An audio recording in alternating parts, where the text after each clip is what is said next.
Hello everyone. बेटा मैंने कल की क्लास में इंक्वायरी पढ़ी थी, इंक्वायरी के अंदर लायर्स पढ़े थे। इंक्वायरी का होता है मैनेजमेंट के साथ और मैनेजमेंट के बाद एंटिटी के साथ, सॉरी मैनेजमेंट के बाद अदर के साथ, अदर लेकिन विद इन द एंटिटी होना चाहिए, साथ में ऑर्डर को लगना चाहिए कि इसके पास इंफॉर्मेशन है जो हेल्प करेगी आइडेंटिफाई करने में।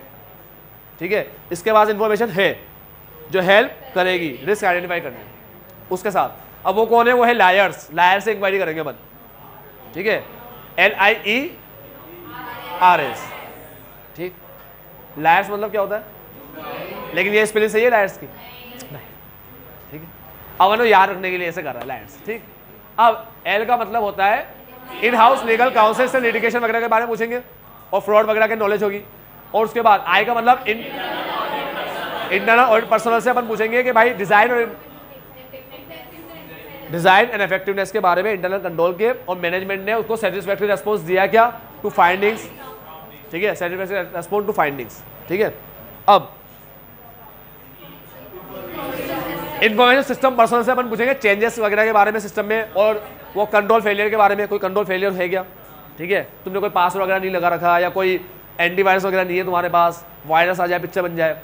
चलो उसके बाद LIE मतलब एम्प्लॉय जो इन्वॉल्व है इनिशिएटिंग, प्रोसेसिंग, रिकॉर्डिंग, ठीक है, कॉम्प्लेक्स और अनयूजुअल ट्रांजैक्शन इसमें इन्वॉल्व है। ठीक है, वो लोग हमें एप्रोप्रिएटनेस के बारे में बता देंगे, सिलेक्शन और accounting policy, selection and application of accounting policy, appropriateness के बारे में बता देंगे। ठीक है, साथ में लायर LIER और फिर S मतलब रिस्क मैनेजमेंट फंक्शन। ठीक है, तो रिस्क मैनेजमेंट फंक्शन के अंदर अपन उनसे इंक्वायरी करके पूछेंगे कि भाई कोई अपना ऑपरेशनल और रेगुलेटरी रिस्क है क्या, इसके बारे में।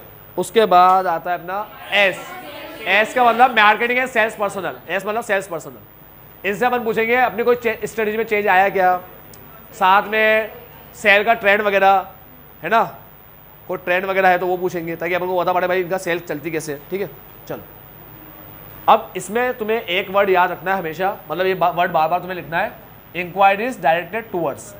ठीक है, इंक्वायरीज ऑफ या inquiries directed towards. Inquiry of भी लिख सकते हो, ये बढ़िया लग रहा है तो इंक्वायरी ऑफ एम्प्लॉय पर्सनल, तुम लिख सकते हो inquiry of internal audit personnel. ठीक है, रिलेटिंग टू सब में डाल देना relating to, inquiry of this personnel relating to. Relating to में अपन बताएंगे इससे क्या पूछेंगे अपन। तो ICAI तुम्हें ये भी सिखा रहा है किससे इंक्वायरी करो, और ICAI तुम्हें ये भी सिखा रहा है जिससे इंक्वायरी कर रहे हो उससे क्या पूछो। तो ये हमें सब सिखाते हैं, स्टैंडर्ड जो स्टैंडर्ड बनाए गए ना, ठीक है, वो हमें सब सिखाते, किससे पूछो ये भी सिखाते और उससे क्या पूछना है वो भी सिखाते। बाकी यही पूछेंगे बस, प्रोफेशनल जजमेंट है तो सही भाई, थ्रू आउट द ऑडिट, और professional scepticism throughout the audit. ठीक है, प्रोफेशनल जजमेंट को एक्सरसाइज करो और प्रोफेशनल स्केप्टिज्म को मेंटेन रखो, थ्रू आउट द ऑडिट चलता ही रहेगा। ठीक है, अब आते हैं एनालिटिकल प्रोसेसर। एनालिटिकल प्रोसेसर का हमेशा तुम्हें एक एग्जांपल देता हूं।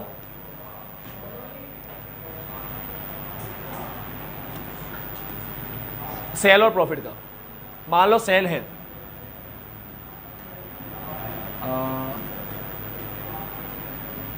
सेल है 80 करोड़,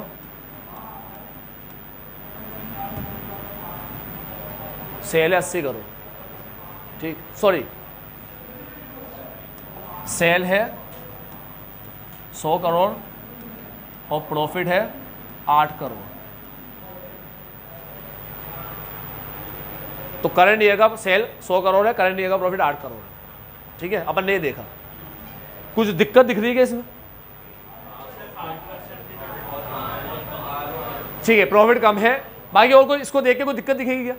अगर अपन पिछले साल का देखें तो सेल थी 80 करोड़, ठीक है, और प्रॉफिट था 15 करोड़, 16 करोड़। अब दिक्कत लगेगी इसको देख के, क्या सेल बढ़ भी रही है, प्रॉफिट इतना कम हो रहा है? इसे बोलते हैं एनालिटिकल प्रोसेसर। कंपेयर करना, रेशियोज को, ट्रेंड्स को, इन सबको कंपेयर करना आपस में कि यार ये ट्रेंड चलता है, बढ़ने का ट्रेंड चलता है, कम कैसे हो गया खर्चा, या खर्चा कम होने का ट्रेंड चल रहा है, ये बढ़ कैसे गया? नॉर्मल तो खर्चा बढ़ने का ट्रेंड चलता है, ठीक है, ये कम कैसे हो रहा है?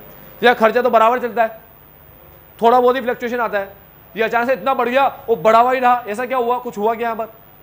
ठीक, चलो ये हटा दो अभी।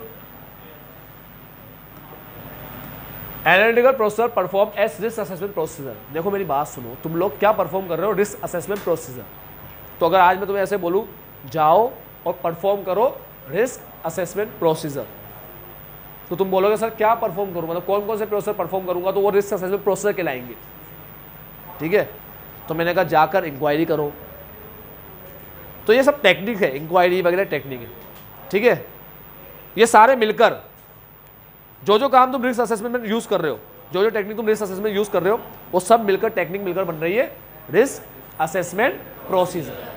इसीलिए हमेशा ऐसे बोलता है analytical procedure performed as risk assessment procedure. समझ रहे हो बात को? एनालिटिकल प्रोसीजर जो तुम किसकी तरह परफॉर्म कर रहे हो? रिस्क असेसमेंट प्रोसीजर की तरह परफॉर्म कर रहे हो, मतलब रिस्क असेस करने के लिए परफॉर्म कर रहे हो। ठीक है, तो क्या एनालिटिकल प्रोसीजर बाद में परफॉर्म होता है क्या? हाँ बेटा, तुमने रैप और फैप पढ़ा, अपन ने एक चार्ट देखा था पूरा ऑडिट प्रोसेस का, रैप और एक होता था फैप। फैप के दो पार्ट, टीओसी और टीओडी।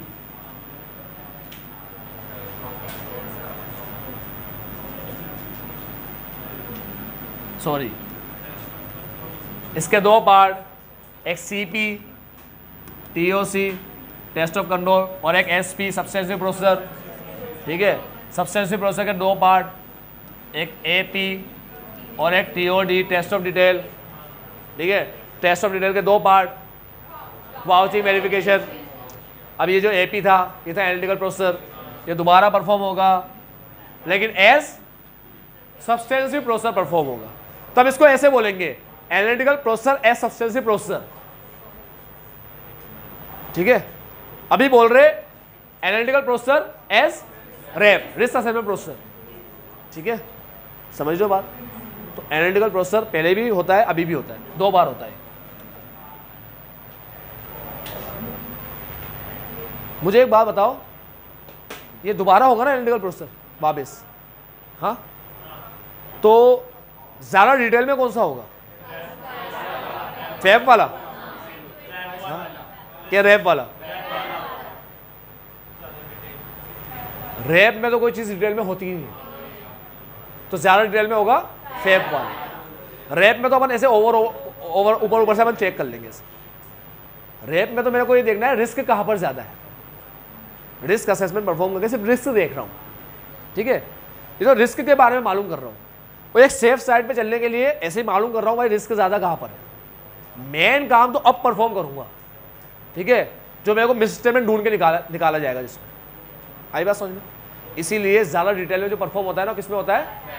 फैप। ये बात याद रखना, मेरी लाइन अभी काम आएगी आगे चल के, ज्यादा डिटेल में वहां परफॉर्म होता है। चलो, अब इसमें क्या होता है? हाँ, सबसे अच्छी बात, may identify aspects of the entity of which the auditor was unaware. ऐसे एस्पेक्ट्स तुम आइडेंटिफाई कर पाते हो इसमें जिससे ऑडिटर क्या है? अनअवेयर।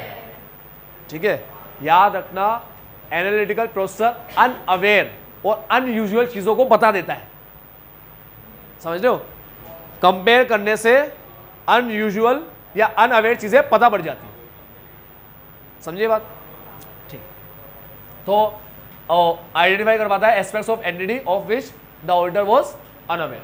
ऐसे एस्पेक्ट्स आइडेंटिफाई कर पाते हैं जिससे ऑडिटर अनअवेयर। दोनों को इंक्लूड करता है, दोनों इंफॉर्मेशन को, बहुत फाइनेंशियल एंड। यार ये बार बार आती है चीजें, ये फिर बाद में आएगी, ये फिर मैं तुम्हें समझाने बैठ जाऊँ पागल की तरह, जैसे वो सेल प्रॉफिट खेलता रहता हूँ मैं तुम्हारे साथ। ठीक है, चलो समझाता हूँ मैं। वर्कर है 100 वर्कर। ठीक है,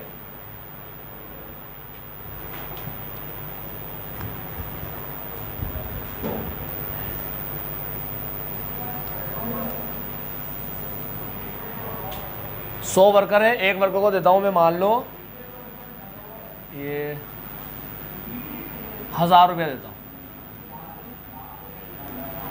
कितने हो गए? 100 × 1000 1 लाख। ऐसा छोटा सा एग्जाम्पल बना के दिखा रहा हूं। ठीक है, क्या होगा? 1 लाख के वेजेस हो गए। बहुत बड़ा अमाउंट होता है वेजेस, ठीक है, स्टेटमेंट ऑफ P&L का बहुत बड़ा अमाउंट होता है वेजेस, ठीक है। चलो ये वेजेस आ गए 1 लाख आ गए। अब वेजेस बढ़ के हो रहे हैं अगले साल 1,20,। मैंने कहा स्वाभाविक बात है, 1 लाख से 1,20,000 हो गए, ठीक। तो मैंने देखा कि वर्कर कितने, तो वर्कर हो गए थे 80। कितने वर्कर थे? 80। मैंने कहा वर्कर कम हो रहे हैं फिर भी बढ़ रहा है। मैं कहा हो सकता है भाई ये लोग ज़्यादा दे रहे होंगे। तो मुझे पता पड़ा ये लोग दे रहे हैं 1100 रुपया। मैं कहा वर्कर 80 है, 1100 दे रहे हैं, तो वेजेस कितना बनना चाहिए इसके हिसाब से? 88,000 होना चाहिए। और आ कितना रहा है? तो कोई कंसिस्टेंसी है दोनों डेटा में?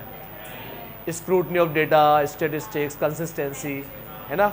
तो कोई कंसिस्टेंसी वर्ड था ना वहाँ पर, यही वर्ड था ना अपन स्टेट में जो पढ़े थे। हाँ, तो इन दोनों के डेटा के बीच में कोई कंसिस्टेंसी है? इन दोनों के बीच में नहीं है, तो चेक करेंगे ना अपन, ठीक। अपन ने पिछले साल का वेज देखा, इस साल का वेज देखा, अब हमको लगा हाँ नॉर्मल बातें बढ़ता है, लेकिन अपन ने फिर ये देखा, अब ये जो डेटा होता है ये कहलाता है, अरे वर्कर क्या कहलाएंगे? नॉन वर्कर कोई फाइनेंशियल इन्फॉर्मेशन तो नहीं है, फाइनेंशियल इन्फॉर्मेशन तो वेजेस है। समझ रहे हो कि नहीं समझे? समझेंगे समझे, ठीक। अब बात करते हैं रेंट की। हम रेंट भर रहे हैं भाई 1 लाख रुपया। फाइनेंशियल डेटा है, non financial data? Financial data है रेंट, ठीक। हाँ फाइनेंशियल डेटा है ना रेंट, सिंपल बात है, क्योंकि अपन फाइनेंशियल स्टेटमेंट में दिखाते हैं ना रेंट को, फाइनेंशियल डेटा है। अब जो अपनी मतलब अपन ने जगह ले रखी है, मान लो वो है 2000 स्क्वायर फीट, उसी एरिया के अंदर, उसी एरिया पे, उसी अपने पास ही एक ने जगह ले रखी, सेम वही 2000 स्क्वायर फीट की जगह ले रखी है। तो अपन ने मालूम करी भाई तुम्हारी रेंट कितनी है, तो उसने कहा हमारी रेंट है 40,000। कितनी बताया उसने? सेम सेम, बिल्कुल सेम साइज, सब बिल्कुल सेम, कोई फर्क नहीं है दोनों में, जगह भी सेम। तुम्हारा दिमाग खराब हो गया, तो 40 दे रहा है, तो ये लोग तो 1 बता रखा है। उसने कहा फर्जी है लोग, कहाँ से 1 देते होंगे? 40,000 है इसकी रेंट, ज़्यादा ज़्यादा 50 होगी इनकी। तुम्हारे दिमाग में भी हाँ यार सही बात है, जगह के हिसाब से यहाँ की 40 बनती है, ये एक काय को दे रहे। तो ये लोग मांगेंगे एग्रीमेंट कि भाई एग्रीमेंट दिखाओ, मालूम करो क्या एग्रीमेंट तो गलत नहीं है, क्या रिलेटेड पार्टी है क्या वो, या क्या है चक्कर, ऐसा कैसे दे रहे हो उसको रेंट, ठीक है। तो इससे अपन को डाउट हुआ कि भाई कोई ना कोई फ्रॉड या एरर हो सकता है, फ्रॉड के चांसेस दिख रहे हैं अपन को, ठीक। तो रेंट तो फाइनेंशियल इंफॉर्मेशन है, और जो एरिया के हिसाब से अपन ने कंपेयर करके देखा वो, समझ गया। तो याद रखना एनालिटिकल प्रोसेस में दोनों डेटा आते हैं, फाइनेंशियल इन्फॉर्मेशन भी आता है, नॉन फाइनेंशियल। इनको कंपेयर करते हैं अपन लोग, फाइनेंशियल नॉन फाइनेंशियल को करते हैं, फाइनेंशियल को फाइनेंशियल से करते हैं, फाइनेंशियल को नॉन फाइनेंशियल से करते हैं, है ना। फाइनेंशियल को पिछले साल के फाइनेंशियल से करते हैं, फाइनेंशियल को उसी साल के नॉन फाइनेंशियल से करते हैं। समझ लो बात? चलो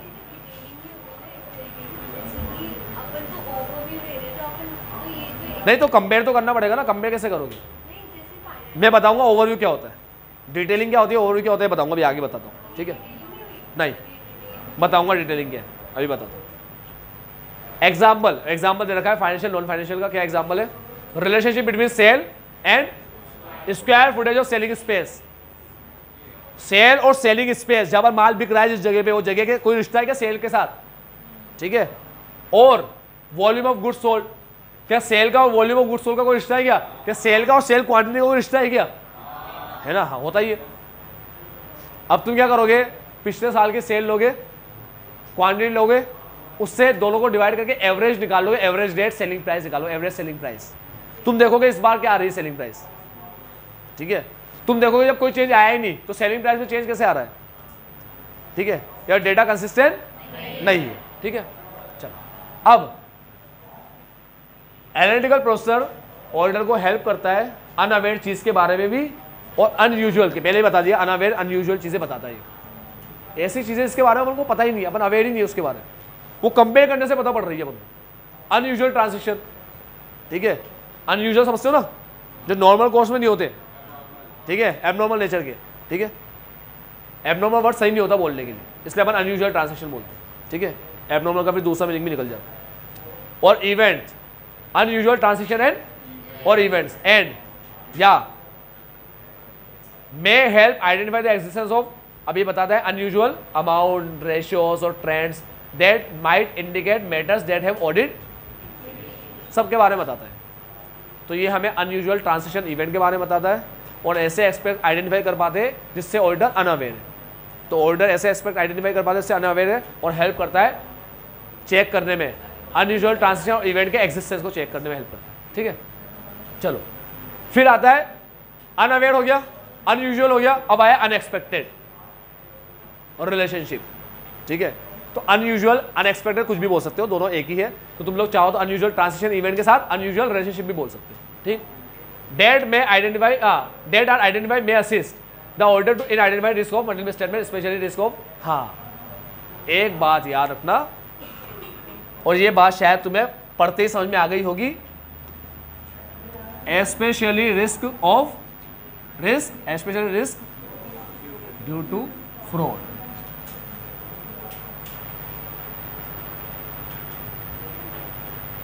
अब ये तुमने आइडेंटिफाई किया ना, ये आइडेंटिफाई किया तुमने, ये एक ही बात है, ऊपर लिखी हुई बात ही है बेटा, ये एक ही बात है, इसको बार बार लिख दिया इन लोगों ने। ये तुमने अनयूजुअल ट्रांजैक्शन को आइडेंटिफाई किया अनयूजुअल ट्रांजैक्शन, तो उसके बाद की लाइन है ये, यहां से देखो, यहां से मे असिस्ट, ऐसे देखो लाइन ऐसे, analytical processor may help identify the existence of unusual transaction. ठीक है, विच में असिस्ट, जो असिस्ट करेगा ऑडिटर को, ठीक है, इन identifying risk, which may assist auditor in identifying risk specially risk of due to fraud. अब ऐसे पढ़ो इस लाइन को, analytical processor may help to identify the existence of unusual transaction which help auditor, ये help करता है इसे identify करने में और ये हेल्प करता है ऑर्डर को असिस्ट करने में, क्यों आइडेंटिफाई करते हैं, रोम आइडेंटिफाई करने में हेल्प करता है, और स्पेशली कौन सा वाला रिस्क, ड्यू टू फ्रॉड। ठीक है,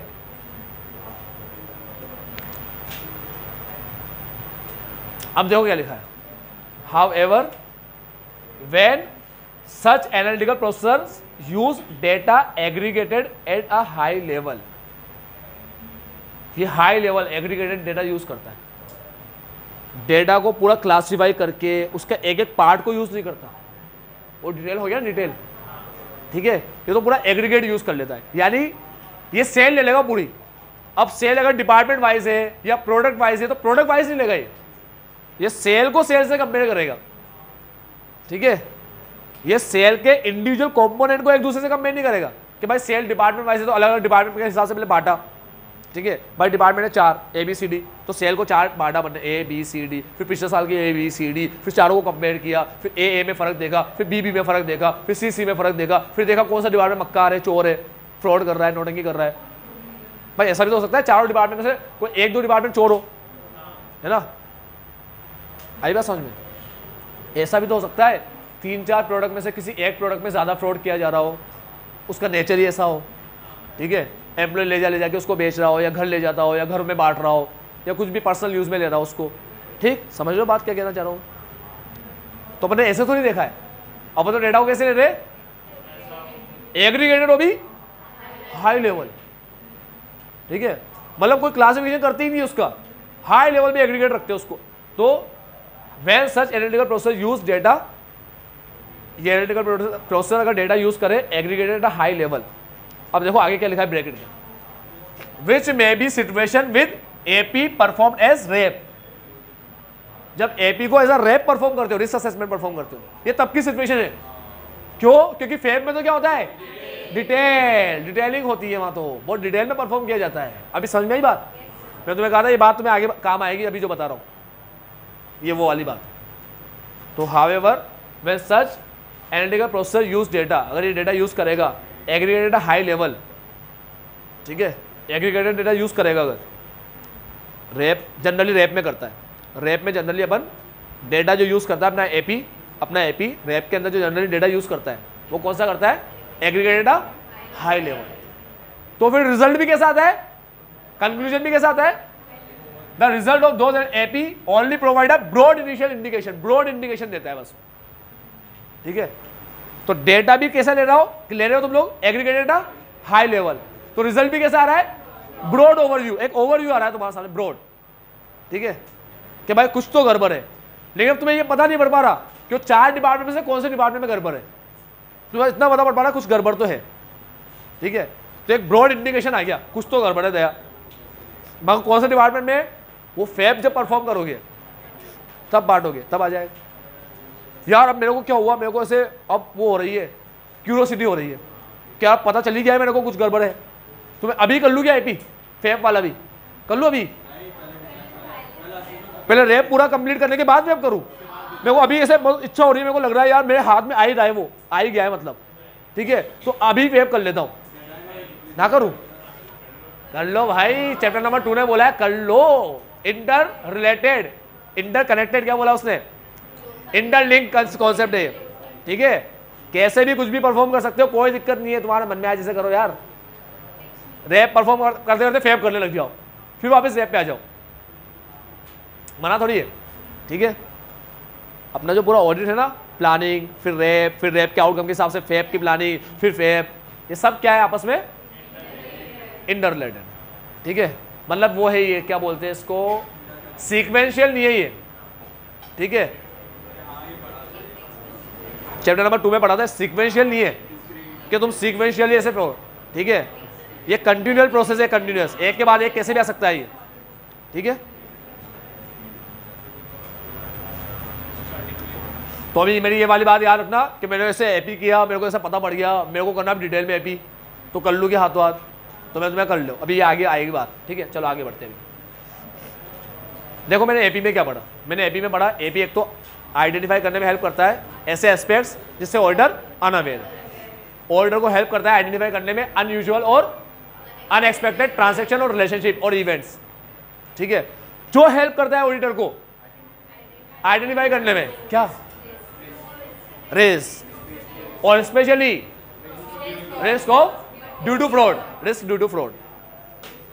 कैसे याद कराया, AP perform as risk assessment process, अपन ऐसे लिखते हैं, पूरा एपी का नाम ऐसे लिखते हैं अपन, एपी परफॉर्म एस, क्योंकि एपी 2 बार परफॉर्म होता है, तुम समझो बात, ठीक है। तो AP performance risk assessment processor, ठीक, वो हेल्प करता है, असिस्ट करता है ऑर्डर को आइडेंटिफाई करने में एस्पेक्ट्स ऑफ एनडीडी जिससे ऑर्डर अनअवेयर है, और हेल्प करता है ऑर्डर को आइडेंटिफाई करने में अनयूजुअल ट्रांजैक्शन एंड इवेंट, और ये unusual transaction event relationship order को हेल्प करता है, असिस्ट करते हैं to identify risk specially due to fraud, risk due to fraud, ठीक है। बस ये फिर अपन ने पढ़ा कि हाउएवर जब ये अपन लोग यूज करते हैं, इसमें एपी के लिए अपन यूज करते हैं data aggregated data high level वाला, ठीक है, तो उसके रिजल्ट क्या होता है, उसका रिजल्ट होता है कि हमें हाँ ब्रॉड इनिशियल इंडिकेशन मिलता है, broad initial indication about whether material statement may exist, यानी कि वही अबाउट रिस्क, रिस्क को बोला है whether material statement may exist, क्या एग्जिस्ट करती है, ठीक है, या नहीं करती, उसका इंडिकेशन मिलता है, उसके इंडिकेशन को ही रिस्क बोलते हैं, इंडिकेशन अबाउट ही है। तो ये क्या करता है, provide a broad initial indication about whether material statement are present or not, ठीक है, उसका इंडिकेशन देता है। नहीं नहीं नहीं रॉन्ग मत लिखना बेटा, इंडिकेशन ही रिस्क होता है यार, इंडिकेशन ऑफ रिस्क क्या आ गया अभी, समझ रहे हो, तुम्हें इंडिकेशन मिला कि यार कुछ तो गड़बड़ है, तो वो रिस्क ही तो है ना, chances, indication, broad initial chances about whether the material statement, तो ये पूरा पार्ट यहां से लेकर यहां तक का वो रिस्क की बात से कर रहा है, ठीक है। तो ऐसे लिखना है, ऐसे ही मगर, तो इसका जो रिजल्ट होता है अपन को क्या देता है, अब 3 वर्ड याद रख लो बस, इसका रिजल्ट अपन को देता है ब्रॉड इनिशियल इंडिकेशन, बस। अब ये इंडिकेशन तुम्हें याद है क्या करेगा, आगे की लाइन खुद बनवा देगा, किसका indication, weather material statement may exist, क्या एग्जिस्ट करता है, इसका इंडिकेशन, ठीक है। ऑब्जर्वेशन इंस्पेक्शन, हाँ बेटा बोल,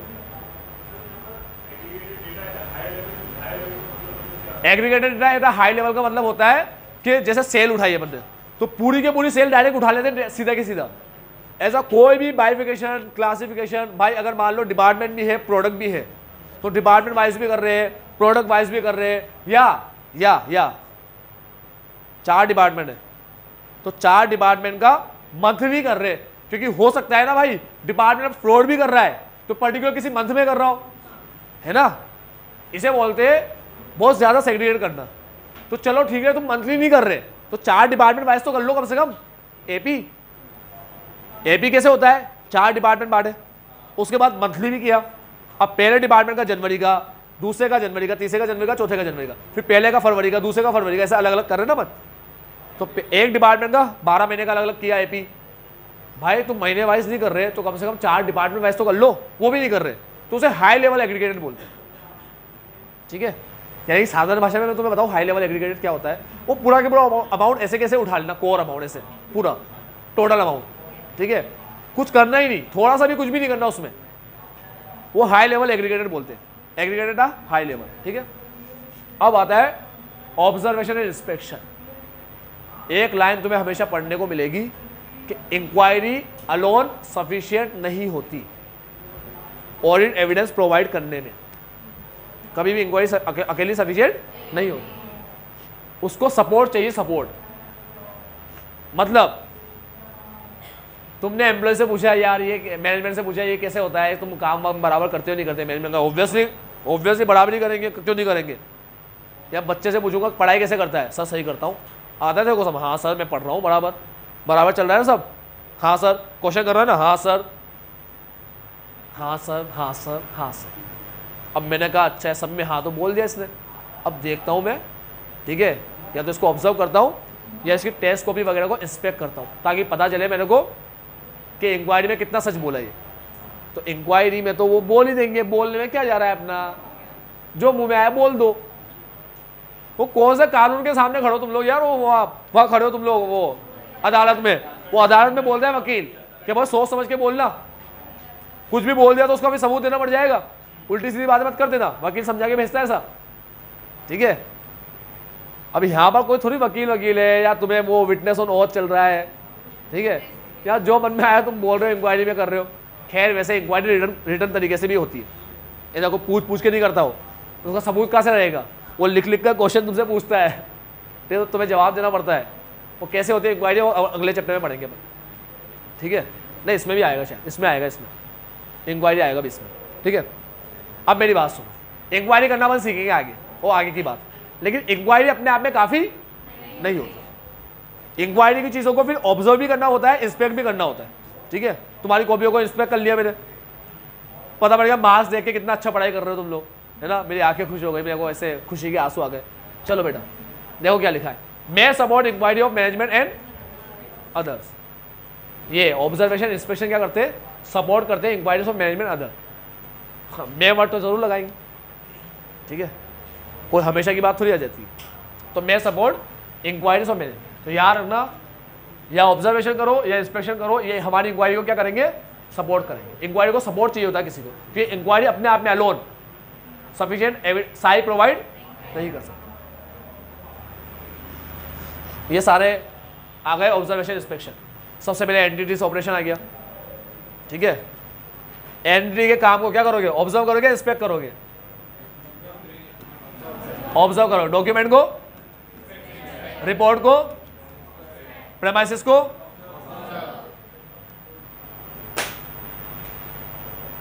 OIIO एंटिटीज ऑपरेशन को ऑब्जर्व करेंगे। Document suggest business plan, strategy, इनकी प्लानिंग क्या है, कैसे प्लानिंग करते हैं, स्ट्रेटजी क्या है इन लोगों की, रिकॉर्ड, इंटरनल कंट्रोल मैनुअल्स वगैरह पढ़ लेंगे। ठीक है, इंटरनल कंट्रोल मैनुअल समझ गया तुम लोग, जो कंट्रोल लगा रखे, ये बंदा ऑथोराइज है, ये ऐसे करेगा, ये ऐसे करेगा, तब जाके अपना ये होगा काम। Report prepare by management suggest quarterly management report and interim financial statement. कोई भी रिपोर्ट मैनेजमेंट प्रिपेयर कर रहा है, भले मैनेजमेंट की क्वार्टरली मैनेजमेंट रिपोर्ट हो या इंटरिम फाइनेंशियल स्टेटमेंट हो, and those charged with governance suggest minute of board of. अब those charged with governance board of director होते, सबसे ऊंची पोजीशन होती है TCWG, सबसे ऊंची पोजीशन, तो उनके मिनट्स वगैरह मैंने चेक कर लिए। और last the entities premises and plant facility. अब समझो एंटिटी ने प्रेमाइसिस लेकर वो अपना काम स्टार्ट किया, अब प्रेमाइसिस ली, जगह ली, अब जगह लेके उसने क्या काम करना है उसका डॉक्यूमेंट बनाया, फिर डॉक्यूमेंट के हिसाब से काम किया, फिर काम की रिपोर्ट बनाई, जगह ली, फिर काम के लिए लिखा कि ये काम करेंगे, लिख दिया, उसको डॉक्यूमेंट बना दिया, ठीक है। फिर वहाँ काम शुरू कर दिया, ऑपरेशन शुरू कर दिया, और ऑपरेशन करने के बाद जो भी काम किया उसकी रिपोर्ट बनाई, ठीक। तो ये आराम से याद रहेंगे, इजी है, कुछ टिपिकल एंटिटीज ऑपरेशन। अब तुम समझो भी सही, ये क्यों लिखा है, क्यों ये आया, क्यों, बस ये ऑब्जर्वेशन और इंस्पेक्शन, हाँ बढ़ आगे बढ़ जाए अभी भाई, कोई लॉजिक तो होगा क्यों आया ये एंटिटीज ऑपरेशन, उसे काम को समझना है ऑपरेशन से, ठीक है। डॉक्यूमेंट से देखना है वो कैसे कैसे काम कर रहे हैं, क्या क्या चीज़ें लिखी हुई है, इंटरनल कंट्रोल का आइडिया हो जाएगा डॉक्यूमेंट वगैरह देखो, ठीक है। इससे पता पड़ जाएगा कंट्रोल वीक है या नहीं है। जैसे बताया गया था कंट्रोल वैसे ही चल रहा है क्या, वैसे ही लिखा हुआ भी है क्या, या कुछ भी बोल दिया इन लोगों ने, ये बोल कुछ नहीं, लिखा हुआ कुछ और है। इंक्वायरी को सपोर्ट करता है ना। उसके बाद रिपोर्ट प्रिपेयर्ड बाय। अब एक चीज सुनो, तुम कंट्रोल को ऑब्जर्व कर रहे हो तो उसके पहले डॉक्यूमेंट को इंस्पेक्ट तो करो। अरे तुम्हें पता ही नहीं है कंट्रोल है क्या, तो तुम्हें कैसे पता पड़ेगा सही है गलत है। आज मैं तुमसे बोलूँ यार ये वाली बाइक ले लूँ, अब तुम्हें पता ही नहीं बाइक में होता क्या है, या कार के बारे में तुम्हें एक आइडिया ही नहीं है। मैं बोल रहा हूँ सही है ये वाली कार सही है, तुम बोला मेरे को क्या पता, दोनों एक जैसी अच्छी लग रही है, मेरे को दिखने में ये वाली अच्छी लग रही है, ये ले ले। अब तुम दिखने के हिसाब से बोल रहे हो तुम्हें खूबसूरत लग रही है, क्या करेगा बंदा। और कार के बारे में इसको नॉलेज नहीं है, वो खूबसूरती के अलावा क्या देखेगा उसकी, समझ लो बात भाई। मेरे को तो ये अच्छी लगे दिखने में, बस इसके अलावा क्या कर सकता है वो, समझे। इसलिए पहले इंस्पेक्ट तो करो डॉक्यूमेंट वगैरह, तभी तो पता पड़ेगा। ऑब्जर्व करके तभी तो पता पड़ेगा कि कंट्रोल जैसा लिखा हुआ है वैसे ही ऑपरेट हो रहा है, या ऐसे फर्जी वाला कुछ भी चल रहा है। ऑथोराइज बंदा जो था वो तो दिख ही नहीं रहा मेरे को इतने दिन से, कहाँ गया छुट्टी पे, कौन कर रहा है उसका काम, पता ही नहीं है कौन कर रहा है काम। ऑथोराइज बंदा ही गायब है, काम तो चल रहा है मगर, ठीक है। तो ऐसा तो नहीं है कुछ। उसके बाद रिपोर्ट जो मैनेजमेंट प्रिपेयर करता है, उसमें सारी चीज़ें तो बहुत सारी चीज़ें पता चलती है उससे कि क्या परफॉर्मेंस है, क्या इंटरिम रिपोर्ट के अंदर क्या आया, ठीक। डायरेक्टर्स के ये मिनट्स वगैरह। एनडीटी के प्रेमाइसेस और प्लांट फैसिलिटी को देखेंगे। ये काय को देख रहे हैं यार, ये काय को देखने बैठ गए, प्रेमाइसेस और प्लांट फैसिलिटी। अरे नॉलेज तो होना चाहिए ना मन को। अरे प्रेमाइसेस को देख के पता नहीं पड़ेगा क्या रिस्क कहाँ पर ज़्यादा है कहाँ पर कम है, नहीं। प्रेमाइसेस कैसा है, कहाँ पर माल रखते हैं वो लोग, रखने का कैसा बना रखा है इन लोगों ने, एरिया कैसा है, जगह कैसी है, ठीक। याद है केस आया था ऊपर केस स्टडी के अंदर फायर एक्सटिंग्विशर का और स्मोक डिटेक्टर का, है ना, आया था ना केस है, इसमें आया था ना इस चैप्टर में, सबने पढ़ा था ना। हाँ, स्मोक डिटेक्टर वाला इनहेरेंट कंट्रोल जब पढ़े थे तब आया था वो केस, ठीक है। तो भाई ये सब देखेंगे उसका प्रेमाइसिस कैसा है, प्लांट फैसिलिटी, ठीक है, प्लांट कैसा है, उसका कैसे वर्क करता है, कैसे प्रोडक्ट बनता है, ठीक। याद है ना, वो चैप्टर नंबर 1 में पढ़े थे प्रोडक्ट, उसकी इन्फॉर्मेशन होती है कॉस्ट की, कॉस्ट के अंदर आता है प्रोडक्शन एक्टिविटी वगैरह कैसे होती है, ठीक। ताकि तुम्हें बाबू ना बना दे कोई खर्चा बिना मतलब का दिखा के। ये अपन ने पढ़ा एपी और ऑब्जर्वेशन एंड इंस्पेक्शन। ये लास्ट टॉपिक है छोटा सा, जरा सा टॉपिक। ये टॉपिक मैं तुम्हें ऑलरेडी पढ़ा भी चुका हूं। मैं वैसे तो मैं ज्यादा टाइम ले लिया है तुम्हारा पहले ही, थोड़ा सा आज और दे दो आज के लिए बस। नहीं अरे मेरे को पता है 26 सर के पहले ही छोड़ता हूं मैं रोज, आज टाइम दे दो बस। आज ये इतना सा पढ़ा दूंगा बस, जरा सा ये जरा सा है, खत्म हो जाएगा ये, ठीक है। इंफॉर्मेशन, हाँ मैं करा दूँ। Information obtained by performing RAP may be used by auditor as audit evidence. RAP perform करके जो इन्फॉर्मेशन मिली may be used by auditor as to support assessment of the risk, ठीक। अब जो इन्फॉर्मेशन हमें मिलती है रैप परफॉर्म करके, तो हम वो रैप के लिए यूज करते हैं कि भाई ये रैप का सबूत है, रिस्क असेसमेंट का सबूत है। अरे यार रिस्क असेसमेंट किसके बेसिस पे करते हो, इन्फॉर्मेशन और एविडेंस, प्रोफेशनल जजमेंट। तो इन्फॉर्मेशन एविडेंस ऑब्टेन कैसे कर रहे हो, इन्फॉर्मेशन कैसे ऑब्टेन कर रहे हो, ऑडिट प्रोसेस पर ऊपर पढ़ तो लिए तुम्हें वही बात, तो वही तो बात लिखी हुई है यहाँ पर। क्या लिखा है, information obtain by performing RAP, उसे यूज करते हैं हम, यूज बाय ऑडिटर, ठीक है। क्यों यूज करता है, to support RAP assessment of RAP risk, ठीक है। ऊपर पढ़ते ना, रिस्क असेसमेंट करने के लिए इन्फॉर्मेशन चाहिए, तो यहाँ पर बोल रहा है रैप परफॉर्म करके जो इन्फॉर्मेशन मिलती है वो रिस्क असेसमेंट को सपोर्ट करती है, यही तो बोल रहा है ना, समझ गए।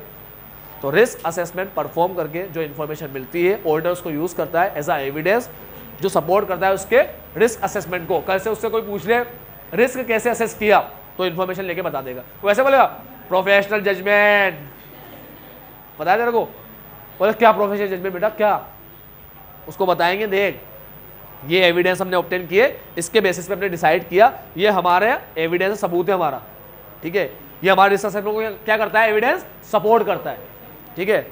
तो रिस्क असेसमेंट परफॉर्म करके जो इन्फॉर्मेशन हमने ऑब्टेन की उसे हम लोग यूज करेंगे एज अ एविडेंस जो सपोर्ट करेगा हमारे रिस्क असेसमेंट को।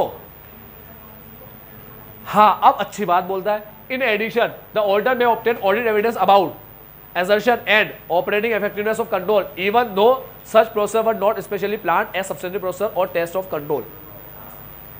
Auditor also may choose to perform substantive procedure or test of control concurrently with risk assessment procedure. मतलब क्या कि अगर मान लो तुम ये वाला पॉइंट बता दो, इन एडिशन द ऑडिटर में ऑब्टेन ऑडिट एविडेंस अबाउट, ये क्या लिखा है यार, आज मैं रिस्क असेसमेंट कर रहा हूं तो मेरे हाथ में कोई एविडेंस नहीं लग सकता क्या, लग सकता है ना, जिससे जो ये शो कर रहा हूं कि भाई कोई फ्रॉड वगैरह है या कोई एरर है, तो उसको मैं रख लूंगा, ठीक, भले ही मैं सब्सटेंसिव प्रोसेस परफॉर्म करने की सोचा नहीं था, वो तो मिल गया मेरे को तो मैंने रख लिया, ठीक है। वो तो मुझे कब मिलता, जब मैं क्या परफॉर्म करता सबसे। ये तो अच्छी बात हो गई कि ऐसा मैंने कोई सोच के नहीं गया था कि मैं सब्सटेंसिव प्रोसेस परफॉर्म करूंगा, मगर मैं ऐसा टेस्ट कर रहा था तो मुझे मिल गया वहां पर, तो मैं रख लूंगा ऐसा एविडेंस। ऐसा नहीं बोलूंगा नहीं अभी नहीं रखूंगा इस एविडेंस को, ये जब सब्सटेंसिव प्रोसेस परफॉर्म करूंगा तब हाथ में आएगा तब रखूंगा, अब तो रिस्क असेसमेंट परफॉर्म कर रहा हूँ, ऐसा थोड़ी होता है, समझ गए बात को। तो ये कह रहा है इन एडिशन ऑडिटर में ऑब्टेन, ऑडिटर ऑब्टेन कर सकता है ऑडिट एविडेंस अबाउट इनके बारे में, एजर्शन वगैरह के बारे में। ऐसा तुम्हारा कोई स्पेसिफिक पर्पस नहीं था कि तुम एजर्शन के बारे में एविडेंस ऑब्टेन करो, तुम्हारा तो पर्पस ये था कि तुम एविडेंस ऑब्टेन करो रिस्क वगैरह के बारे में, कि भाई रिस्क ज्यादा है या कम है, तो तुम्हें किसके बारे में मिल गया एविडेंस, एजर्शन के बारे में और ऑपरेटिंग इफेक्टिवनेस और कंट्रोल के बारे में। Even though such process were not specifically plan as, तुम ऐसा कोई प्लान करके नहीं आए थे, ठीक है, अब तुम्हें मिल गया तो तुमने कर दिया सब्सटेंसिव प्रोसेस। जैसे तुमने सेल चेक करी एपी करके, तो तुम्हें लगा कोई गड़बड़ है तो तुमने डिटेल में एपी कर दिया, सब्सटेंसिव प्रोसेस वाला एपी यूज कर लिया ना। तो यही लिखा है auditor also may choose, auditor चाहे तो परफॉर्म कर सकता है सब्सटेंसिव प्रोसेस और test of control concurrently with risk assessment process. तो तुम्हारे हाथ में कोई ऐसा सबूत भी लग सकता है जो तुम्हारे साई की तरह काम करे, एजर्शन के बारे में कोई सबूत भी लग सकता है तुम्हारे हाथ में, जबकि भले तुम सोच के नहीं आए थे, और साथ में अब जो तुम चाह रहे हो कि यार हमको ये मिल ही गया है और डिटेल में चेक करके मालूम कर ले कि वाकई है क्या मटेरियल स्टेटमेंट, रिस्क तो पता चली गया, तो हाथों चेक कर ले, तो तुम लोग रैप के साथ साथ फेब परफॉर्म कर सकते हो ऑर्डर चाहे तो। ये बात लिखी है बस, ठीक है। चलो अभी टेस्ट ऑफ अंडरस्टैंडिंग पढ़ेंगे अपन कल, आज के लिए बाबा टेक केयर, आपका नहीं। हाँ हाँ